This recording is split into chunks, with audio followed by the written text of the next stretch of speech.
नमस्कार दोस्तों, मैं सभी का अपने इस चैनल में स्वागत करता हूं कि जो समस्याएं इतिहास के क्षेत्र में आती हैं छात्रों के सामने, उनको हम किस तरह से सॉल्व करें, उस पर यहाँ पर हम एक विस्तृत चर्चा करेंगे। आज हमारा टॉपिक है पाषाण काल। पाषाण का तात्पर्य उस काल से है जिस समय मनुष्य पाषाण पत्थरों के सहारे अपना जीवन व्यतीत करता था। अगर उसके सामने कोई समस्या आ जाती थी तो उसको हथियार बना लेता था, गुफाओं में रहता था। तो इस तरह से वो अपना संपूर्ण जीवन पत्थरों के सहारे ही व्यतीत करता था। इसलिए कुछ इतिहासकारों ने पाषाण काल के लिए शब्दावलियों का प्रयोग किया है। इसी के परिप्रेक्ष्य में हम देखते हैं एक डेनमार्क के संग्रहालय के जो अध्यक्ष थे, उनका नाम थॉमसन था। उन्होंने 1618 ईस्वी में जो पाषाण काल है उसको 3 भागों में डिवाइड किया। हम अभी आपको साफ दिखाते हैं। यहाँ पर देखिए, यहाँ पर नंबर 1 पाषाण काल, नंबर 2 कांस्य काल, नंबर 3 लौह काल। तो यहाँ पर ये कालों में विभाजित किया है। लेकिन कुछ समय के उपरांत हम देखते हैं 1865 में, मैंने बताया 1816 में थॉमसन महोदय ने पाषाण काल, कांस्य काल, लौह काल के रूप में से विभाजित किया है। 1865 ईस्वी में जॉन लुबाक ने पाषाण काल को 2 भागों में विभाजित किया है, पूर्व पाषाण काल और नवपाषाण काल। पूर्व पाषाण काल, नवपाषाण काल, ये जॉन लुबाक ने कहा है। जॉन लुबाक के बाद हम लोग और देखते हैं कि इसके अंदर 1865 ईस्वी में जो जॉन लुबाक थे, उनकी एक किताब का नाम था प्रीहिस्टोरिक टाइम्स। उन्होंने इसमें इसका वर्णन किया है, कहा है पूर्व पाषाण काल, नवपाषाण काल, इसका यहाँ पर उन्होंने उल्लेख किया है। लेकिन लार्तेत महोदय ने इस विभाजन में देखा क्या? उन्होंने देखा कि जो औजार हैं उसके अनुसार उन्होंने जो पूरा पाषाण काल था उसमें उन्होंने देखा और उसको डिवाइड किया। जो प्रारंभिक विभाजन था, यानी हम लोग देखते हैं यहाँ पर देखिए, जो पाषाण काल है, पाषाण काल पूरा पाषाण काल में डिवाइड हो गया, मध्य पाषाण काल में डिवाइड हो गया और नवपाषाण काल में।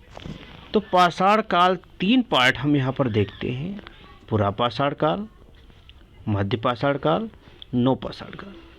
यहाँ पर जो इसके समय के संबंध में इसकी जो टाइम्स के बारे में हम देखते हैं, टाइम के बारे में, तो यहाँ टाइम प्रत्येक इतिहासकार अपनी अलग अलग बातों को यहाँ पर रखते हैं। तो यहाँ पर जो पूरा पाषाण काल है, इसका जो समय बताया जाता है 6 लाख से 10,000 ईसा पूर्व, यानी 6 लाख ईसा पूर्व से 10,000 ईसा पूर्व तक।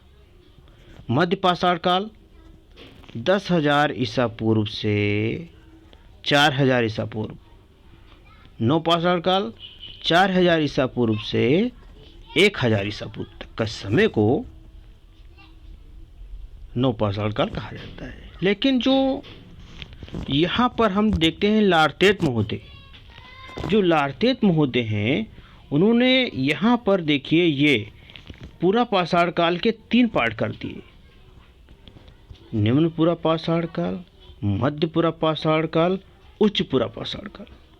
यहाँ पर 3 पार्ट हम देखते हैं। तो यहाँ पर जब हम देखते हैं तो सबसे पहले जो हम चर्चा करेंगे वो करेंगे निम्न पूरा पाषाण काल पर। तो जो निम्न पूरा पाषाण काल है, यहाँ पर हमें 2 संस्कृतियाँ देखने को मिलती हैं। एक है चापर चापिंग पेबुल संस्कृति और एक है एशुलियन संस्कृति। इसी में हम देखते हैं हैंड एक्स की जो परंपरा है वह यही की देन है। जो हैंड एक्स की परंपरा है वो यही की देन है। यानी हैंड एक्स के बारे में जो विस्तृत हम लोगों ने समझा कि जो चापर चॉपिंग है, चापर चॉपिंग के दर्शन सोह नदी घाटी में होते हैं। यहाँ पर जो सोह नदी घाटी है, जो सोहन नदी घाटी है, उसके दर्शन यहाँ पर होते हैं। चापर चॉपिंग के दर्शन सोहन नदी घाटी में होते हैं। इसलिए इस चापर चॉपिंग संस्कृति को सोहन घाटी संस्कृति कहा जाता है। यहाँ पर हैंड एक्स संस्कृति पाई जाती है। हैंड एक्स को 28 सितंबर 1864 ईस्वी को प्रोफेसर किंग ने मद्रास के बदमदुरे से और अतिरपक्कम से प्राप्त किया। चूँकि हैंड एक्स सबसे पहले मद्रास से प्राप्त हुए हैं, इसलिए इस परंपरा को मद्रासी संस्कृत के नाम से जाना जाता है। किसे क्या कहा जाता है? मद्रासी संस्कृति के नाम से जाना जाता है। इस संस्कृत में क्लीवर है, क्रेपर है, क्रोड है, ये यहाँ पर हमको देखने को मिलते हैं। तो हम लोगों ने देखा, एक बार पुनः हम शॉर्ट में उसे संक्षेप करेंगे कि जो पाषाण काल है, पाषाण काल को सबसे पहले डेनमार्क के जो एक संग्रहालय है वहाँ के अध्यक्ष टॉमसन ने 1816 ईस्वी में पाषाण काल, कांस्य काल और लौह काल के नाम से जाना है। वहीं दूसरी तरफ 1865 ईस्वी में जॉन लुबाक ने अपनी एक पुस्तक प्री हिस्टोरिक टाइम्स में पाषाण काल को 2 भागों में विभाजित किया है, यानी पूरा पाषाण काल, नो पाषाण काल। तो इस तरह से हम देखते हैं। और आगे जो पूरा पाषाण काल है, इसके 3 पार्ट बताते हैं लार्तेत महोदय। निम्न पूरा पाषाण काल, मध्य पूरा पाषाण काल, उच्च पूरा पाषाण काल। और यहाँ जब निम्न पूरा पाषाण काल को हम पढ़ते हैं तो इसमें हम देखते हैं कि हमें चापर चापिंग संस्कृति के दर्शन होते हैं। एशुरियन प्रकार की यानी हैंड एक्स क्लीवर प्रकार की संस्कृति के हमारे यहाँ दर्शन होते हैं। जो हैंड एक्स है, हैंड एक्स संस्कृति के संबंध में देखते हैं इसे, चूँकि ये सबसे पहले मद्रास में इसके दर्शन होते हैं, इसलिए इसे मद्रासी संस्कृत कहा जाता है। तो भाइयों, हमारा यह टॉपिक कैसा लगा, इस पर भी आप लोग देखना। चूँकि हमारा जो टारगेट है वो एक इतिहास की गहराइयों तक जाना है, इतिहास के महत्वपूर्ण बिंदुओं को संक्षेप में बताना है, ये हमारा टारगेट है। इसलिए हम इसके आगे वाला वीडियो इसके बाद हम प्रस्तुत करेंगे। तब तक के लिए बहुत बहुत धन्यवाद।